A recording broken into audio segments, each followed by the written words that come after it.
세계 정세 해부에 다시 오신 것을 환영합니다.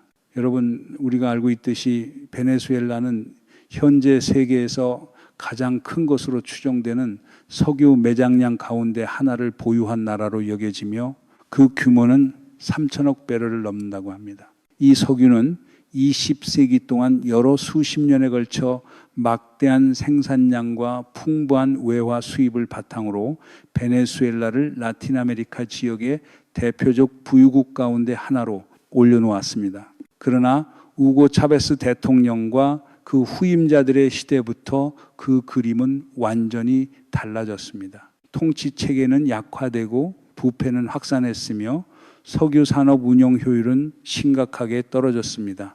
동시에 마약을 포함한 조직 범죄가 권력 구조에 점점 더 깊이 뿌리내렸습니다. 그 결과 한때 비교적 넉넉했던 베네수엘라 국민의 삶은 위기 속으로 추락했고 많은 이들이 일상에서 필수적인 기본 수요를 겨우 충족시키기 위해 몸부림치게 되었습니다. 미국 정부가 니콜라스 마두로 대통령을 체포해 미국으로 데려가 4가지 범죄의 혐의로 재판에 회부한 군사작전 결심의 절대적 의지 이후 워싱턴은 동시에 베네수엘라의 원유 수출 활동을 해외로부터 차단하는 봉쇄 조치를 발동했습니다.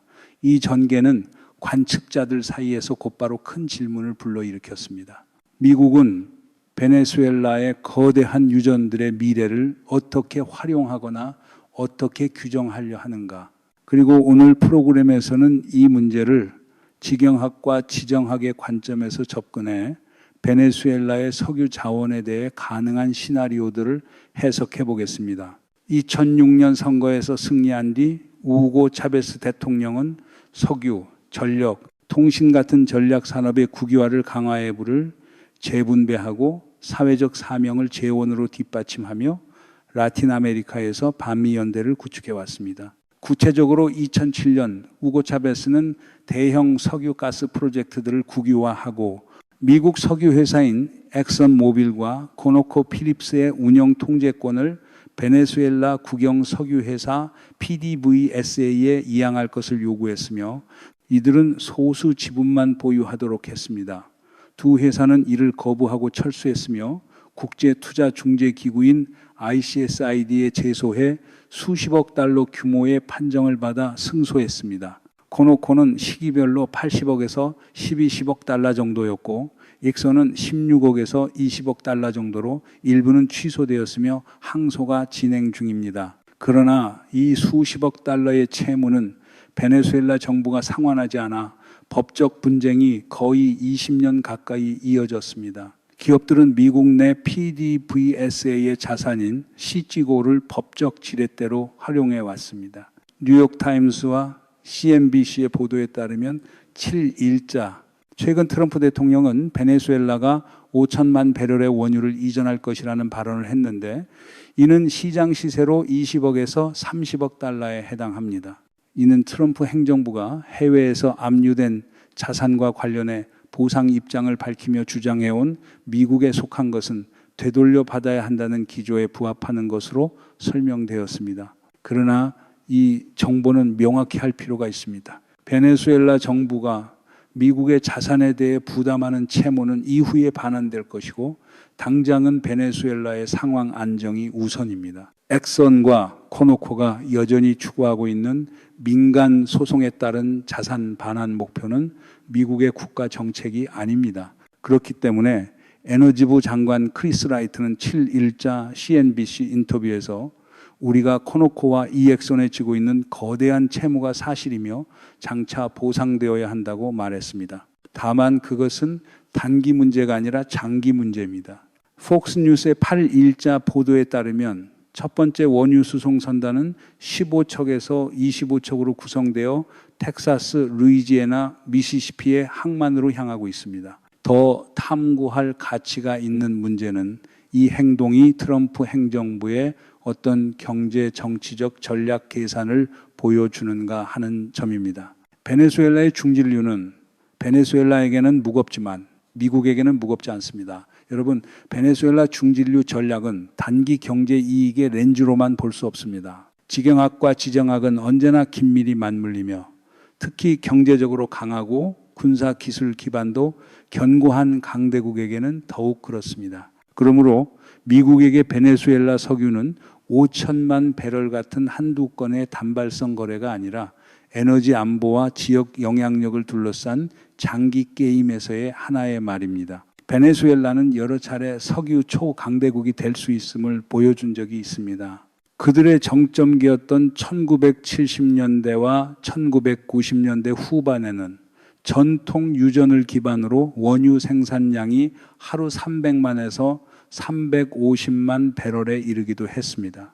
오늘날에는 제재 압박, 취약한 거버넌스, 노후화된 인프라로 인해 생산량이 하루 0.8에서 1.1 100만 배럴 수준에 머뭅니다. 비록 이 나라는 세계 최대의 확인 매장량을 보유하고 있으며 그 상당 부분이 오리노코 벨트의 초중 진류라는 점은 변함이 없습니다.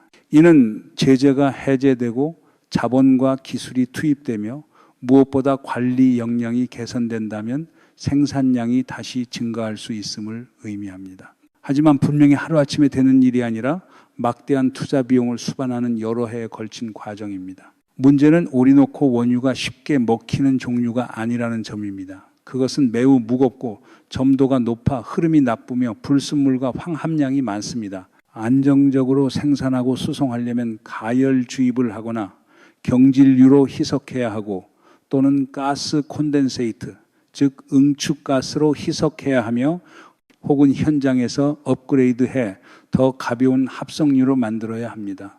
생산, 업그레이드, 운송, 정제까지 전 과정 비용은 많은 경질유나 중질유에 비해 상당히 더 높습니다. 여러 해 동안의 유지 보수 부족, 부패, 인력 유출로 베네수엘라 인프라가 붕괴된 상황에서 풍부한 매장량만을 근거로 순수하게 유전 관점에서 바라보면 수익성도 그리 매력적이지 않습니다. 특히 현재 세계 석유 시장이 더 이상 극도로 부족한 상태가 아니라는 점에서 더욱 그렇습니다. 그러나 미국은 단지 큰 소비국으로서 세계 시장에서 현물 거래, 스냅 마켓 또는 단기 거래로만 원유를 사서 국내 수요를 맞추는 나라가 아닙니다. 더 나아가 미국은 거대한 석유 생산국입니다. 수십 년 동안 미국의 대기업들은 멕시코만, 이제는 미국만이라 불리는 지역을 따라 수십억 달러를 쏟아부어 중질 산성 원유를 대규모로 처리할 수 있는 복잡한 구성의 정유 시설 체계를 구축해 왔습니다. 이런 복합단지는 할인된 초중진류, 중진류를 처리할 때 가장 높은 효율을 발휘합니다. 저렴하고 품질이 나쁜 원료를 표준에 맞는 휘발유, 디젤, 항공유 같은 고부가 가치 제품으로 바꾸기 때문입니다.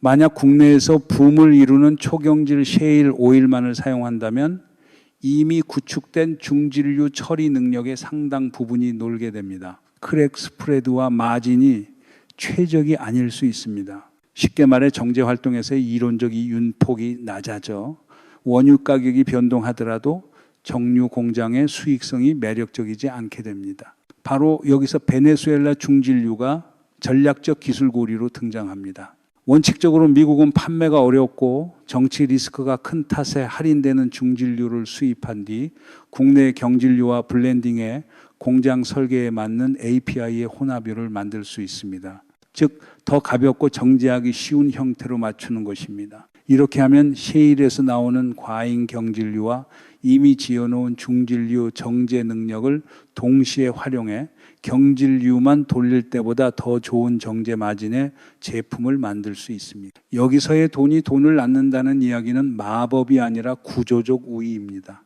넓은 범위의 원유를 처리할 수 있는 유연한 정제 시스템을 가진 쪽, 즉 API가 높은 경질류부터 API가 낮은 중진류, 초경질 응축가스, 서로 다른 황함량의 원유 등 다양한 스펙트럼을 처리할 수 있는 쪽이 할인된 투입물과 표준화된 산출물 사이의 차익으로 이익을 낼 여지가 더 커집니다. 또 하나 많은 이들이 놓치는 점은 생산량 감소 특성입니다. 미국 셰일유는 빠르게 정점을 찍고 빠르게 감소하는 특징이 있어 대부분의 생산이 초기 몇 년에 집중됩니다. 이후에는 유종별 생산이 급감해 전체 생산을 유지하려면 계속 굴착해야 합니다. 반대로 전통 유전이나 베네수엘라 같은 중질 유저는 체계적으로 투자된다면 생산 프로파일은 다르더라도 수십 년 동안 생산을 유지할 수 있습니다. 이 때문에 정치적 기술적 장벽을 넘는다면 베네수엘라 중진류는 최소한 에너지 전략의 문서상으로는 미국 셰일의 변동성을 보완하는 장기 기둥 역할을 할 수 있습니다. 이 관점에서 5천만 배럴 같은 물량이 미국으로 들어오는 것은 절대 규모만 놓고 보면 중요하지 않습니다. 미국에겐 그것이 국내 생산 며칠치에 불과하며 휘발유 시장을 구원할 수준도 아닙니다. 더 중요한 것은 그 물량이 보내는 신호입니다. 그 가치는 미국 정유 시스템과 베네수엘라 중진류 공급원 사이의 기술, 상업적 연결을 유지하는 데 있고, 워싱턴이 자금 흐름을 유연하게 조이거나 풀면서 카라카스에 대한 정치적 지렛대를 만들고 러시아와 중국 같은 다른 행위자들에게도 간접 압박을 가하는 데 있으며 에너지 질서가 재구성되는 상황에서 블렌딩과 공급망을 다시 시험해보게 한다는 데 있습니다. 그리고 개별 유전의 단기 프로젝트 수준에서 보면 현재 조건에서 베네수엘라 초중진류 개발은 미국 투자자에게 고위험, 박한 이익, 막대한 자본, 시간, 기술을 요구하는 거래입니다. 하지만 장기 전략의 층위에서 보면 이미 호환되는 구성의 정유 시스템을 보유한 상태에서 이 거대한 중진류 자원에 대한 접근과 영향력을 유지하는 것은 미국의 의미 있는 선택지를 제공합니다. 즉 정유 자산을 최대한 활용하면서 캐나다와 멕시코 외에도 중질 원유 공급원을 다변화하고 전략적 경쟁자들이 이 공급원을 독점적으로 장악하는 가능성을 제한하는 것입니다.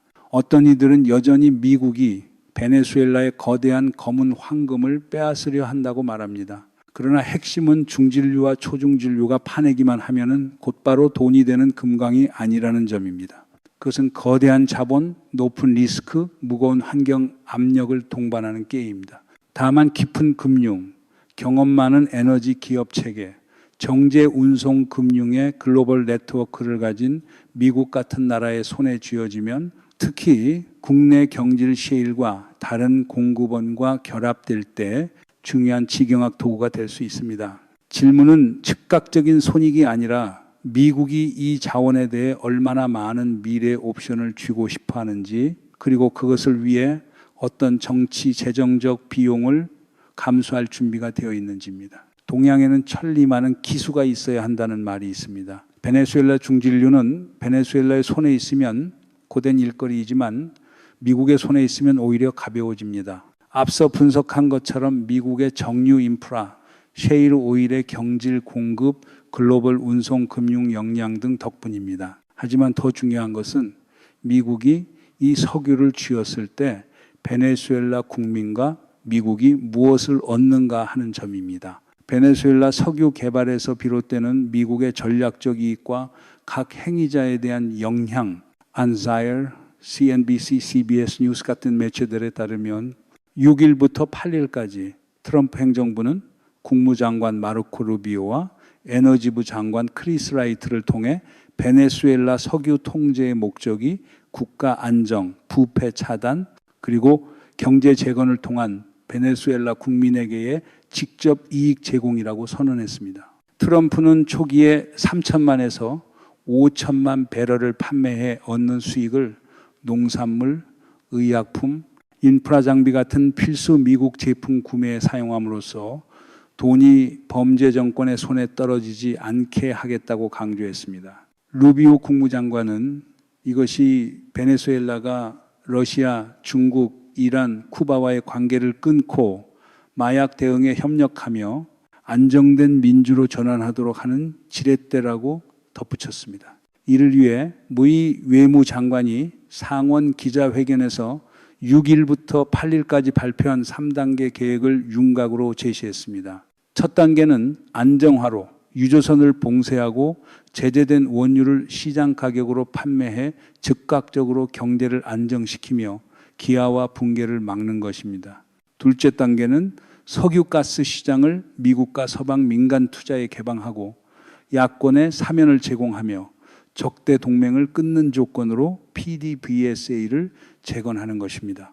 셋째 단계는 민주적 권력 이양입니다. 미국은 베네수엘라가 자립할 수 있게 되면 지렛대를 거둬들이며 예상 기간은 몇 년에 걸칠 수 있습니다. 그렇다면 이 석유 수익의 배분 책임은 누가 집니까? 미국 정부가 수익을 직접 관리합니다. 에너지부 DOE가 공개 시장을 통해 원유 판매를 주도하고 글로벌 원유 트레이더들과 협력합니다. 루비오 국무장관 산하의 국무부가 분배를 감독합니다. 재무부 OFAC, 미국 재무부 계정의 관리를 통제합니다. 수익은 PDVSA로 보내지지 않고 미국 재무부 계정에 보관됩니다. 그렇다면 판매 수익은 베네수엘라에 어떻게 배분됩니까? 우선 농산물, 의약품, 의료장비, 전력, 에너지 같은 미국산 물품 구매에 사용되어 국가 재건에 투입됩니다. 장기적으로는 석유 개발 인프라에 투자하고 최종적으로는 베네수엘라가 경제적으로 안정된 상태에 도달한 뒤 익선과 코노코에 대한 보상으로 이어집니다. 타임과 로이터스 등 여러 언론에 따르면 루비오는 이것이 미국의 비용을 요구하지 않는다고 약속했습니다.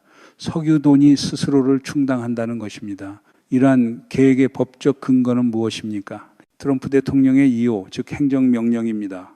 구체적으로는 2019년에 2호만 3,850과 2호만 3,884가 부패와 마약을 이유로 PDVSA를 제재합니다. 또한 1977년에 IEEPA, 즉 연방법률은 대통령이 외국으로부터의 비정상적 위협으로 국가 비상사태를 선포한 뒤 국제무역을 규제할 권한을 부여하며 이는 국가 안보, 대외정책 또는 경제정책에 관한 것입니다. IEEPA는 긴급 자산 통제를 허용합니다. OFAC는 재무부 산하 해외 자산 통제국으로 대외 정책과 국가 안보에 기반해 경제 무역 제재를 집행하며 자산 동결, 특정 국가, 조직, 개인과의 거래 금지 등을 포함합니다. 대상에는 베네수엘라, 러시아, 이란 등이 들어갑니다. OFAC는 위반 선박을 압류하고 해양경비대와 해군이 봉쇄를 집행합니다. 특별 OFAC 허가로 제재를 일부 완화해 합법적으로 석유를 판매하게 합니다. 그렇다면 이것이 대외적으로 어떤 영향을 미칩니까? 캐나다, 멕시코, 중동 같은 미국의 파트너들은 베네수엘라 발 경쟁 공급을 추가로 마주해야 합니다. 예컨대 캐나다와 멕시코는 미국만 인근 정유 공장에 공급되는 중진류 가격을 낮춰야 할 수 있습니다. 사우디아라비아와 아랍에미리트 같은 중동 파트너들은 공급 증가로 세계 유가 압력이 완화되며 오페크는 감산 조정을 할 수 있습니다. 미국은 세계가 달러로 석유를 사야 하는 페트로달러 체계를 더 강화할 수 있습니다. 세계는 추가 공급으로 배럴당 몇 달러 수준에서 가격을 억제할 여력이 생기고 많은 국가는 더 낮은 세계 유가를 통해 간접 이익을 볼 수 있습니다. 모두가 관심을 갖는 것은 이 계획이 러시아와 중국 그리고 이란에 어떤 압력을 가하는가입니다. 러시아는 PDVSA의 큰 파트너로 수십 척의 러시아 국기를 단 이른바 그림자 함대, 유조선을 제공해 제재를 피해 베네수엘라 원유를 아시아로 운반해 왔습니다. 그러나 최근 미국은 최소 2척의 러시아 국적 선박을 압류했고 그 결과 러시아는 이러한 활동을 위해 러시아 국기를 단 선박을 더 투입해야 했습니다. 러시아는 연간 수억 달러에 달하는 운송 수수료 수익을 잃게 되었습니다. 베네수엘라는 과거 러시아가 미국 제재를 회피하도록 돕는 중개 역할을 했습니다. 유랄스 같은 러시아산 중지류를 베네수엘라에 올려놓고 중지류와 공동시설 또는 유조선에서 혼합한 뒤 베네수엘라산 라벨로 중국과 인도에 판매해 러시아에 수익을 만들어 준 것입니다. 그러나 이제 베네수엘라 원유는 러시아 원유를 베네수엘라를 통해 판매하는 연결고리가 더 이상 아닙니다. 푸틴 대통령은 미군을 해적으로 규탄했지만 러시아는 중국에 대한 중진류 공급원을 베네수엘라 대신이란 지원으로 돌렸습니다. 중국은 2015년에 베네수엘라 원유 수출의 약 80%를 구매했으며 그 규모는 하루 38만에서 47만 배럴 수준이었습니다. 주로 깊은 할인, 배럴당 10에서 $20의 할인으로 베네수엘라의 메레이 16 중진류를 사용하는 소규모 독립 정유 시설을 통해 이루어졌습니다. 미국이 봉쇄를 시행하자 이 값싼 원유 흐름은 끊겼습니다. 한편 중국과 말레이시아 해상에 있는 8,200만 배럴의 비축은 몇 달치에 불과합니다. 대안은 중국이 값싼이란 중지류 구매를 늘리는 것이지만 베네수엘라 메레이를 완전히 대체하기에는 충분하지 않습니다. 또는 러시아, 이라크, 캐나다 같은 다른 공급원에서 더 비싼 가격에 구매해야 합니다. 소규모 독립 정유시설은 박한 이익 때문에 어려움을 겪고 더 높은 가격을 지불하거나 가동률을 낮출 수밖에 없습니다. 더 심각한 피해는 중국이 베네수엘라에 대해 석유로 상환받기로 한 총채권이 약 600억 달러라는 점입니다. 이제 언제 회수될지 알 수 없습니다. 중국개발은행과 CNPC가 이 회수곤란 채권의 채권자입니다. 이라는 중국의 이러한 독립 정유 시설에 미래일을 대신할 산성 중진류를 공급해 베네수엘라 공급이 끊긴 축에서 경쟁을 강화합니다. 그러나 이들도 러시아와 유사한 그림자 함대를 사용합니다. 미국에 압류될 위험은 아마 더 높을 것입니다. 단기적으로는 중국으로의 수출을 늘릴 수 있지만 장기 동맹인 베네수엘라를 잃었습니다. 로이터스 같은 통신과 정보 사이트들에 따르면 계획의 첫 단계는 미국이 제재 위반 유조선 2척에서 3척을 압류하는 것으로 즉각 실행되었습니다. 이 선박들은 러시아와 중국으로 향하던 중이었고 이후 미국은 선박에 실린 원유를 국제시장 가격으로 경매에 붙였습니다. 동시에 트럼프 행정부는 쉐브론과의 협상을 가속해 활동 허가를 완화하고 감시되는 채널을 통해 PDVSA가 합법적으로 더 많은 원유를 판매하도록 허용했습니다. 카리브해 해상 봉쇄는 해안 경비대와 미 해군에 의해 엄격히 유지되었습니다. 그리고 초기 원유 판매 수익은 의약품과 의료 장비 같은 필수 미국산 물자의 구매에 우선 배분되어 베네수엘라 국민을 위한 긴급 인도주의 안정 지원에 사용되었습니다. 하지만 폴리티코, BBC, 뉴욕타임스의 7일자 보도에 따르면 이 계획을 둘러싼 논쟁은 미국 정계 내부와 미국 정부와 다른 국가들 사이에서 여전히 격화되고 있습니다. 마르코 루비오 국무장관이 이끄는 공화당 진영은 베네수엘라 석유 통제 전략이 부패 정권과 경제 붕괴로부터 국민을 구하기 위한 필수 지렛대라고 봅니다. 반대로 민주당 진영에서는 크리스 머피 상원 의원이 이것이 군사력에 의한 불법적 석유 약탈이며 민간인에게 직접 해를 준다고 비판합니다. 국제사회, 특히 유엔은 베네수엘라의 국가 주권 침해를 규탄합니다. 미국의 대표적 정책 연구기관인 브루킹스의 전문가들은 이 조치가 미국 국내법상 합법일 수 있지만 UNCLOS 또는 WTO를 통한 국제소송 위험을 내포하고 있으며 러시아와 중국과의 긴장 격화를 촉발할 수 있다고 평가합니다. 한편 중국 같은 대형 채권자는 미국이 석유 수익을 채권 회수에 우선 사용함으로써 자신들의 거대한 대출 회수 계획이 교란된다고 강하게 반대합니다. 워싱턴의 이 기발한 수는 귀를 막을 틈도 없이 번개처럼 떨어져 상대를 놀라게 했고 상대는 미처 손쓸 겨를이 없었습니다. 최종적인 성패는 시간만이 판단할 것입니다. 그러나 지금 이 시점에서 국제 여론은 트럼프 대통령의 두 번째 임기 행정부가 말뿐이 아니라 자신들이 한 말을 그대로 실행하는 단호하고 일관된 행동을 보여주고 있음을 인정하지 않을 수 없었습니다. 오늘 프로그램은 여기서 잠시 멈추겠습니다. 여러분의 의견과 조언을 늘 기다립니다. 안녕히 계시고 다음에 다시 뵙겠습니다.